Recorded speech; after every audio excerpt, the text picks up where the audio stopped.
One topic that your book talks about is fear-arousing communications. Basically, these are messages that use fear to get people to change their thinking or behavior.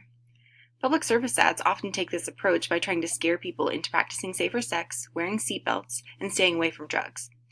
For example, as of January 2001, cigarette packs sold in Canada are required to display graphic images of diseased gums and other body parts that cover at least 50% of the outside label.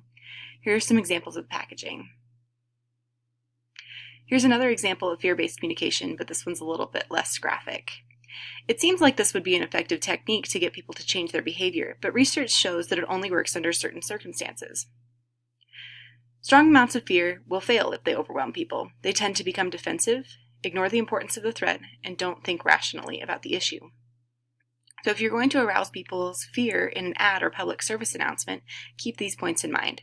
First, try to create enough fear to motivate people to pay attention to your arguments, but not so much fear that people will tune out or distort what you say. Second, include some specific recommendations about how to implement a behavior, such as stopping smoking, so that people will be reassured that paying attention to your arguments will help them reduce fear. So the big question here is, do fear-arousing communications work?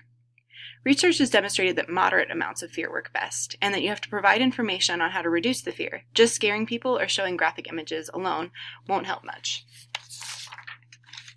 This graph from the book shows one of the studies conducted about fear appeals.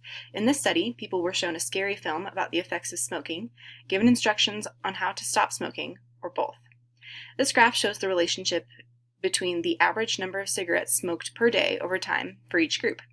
As you can see, they all start out smoking around the same amount of cigarettes per day. The people who got no film and no instructions, the control group, represented by the green line, didn't decrease their average consumption in the 3 months following the study.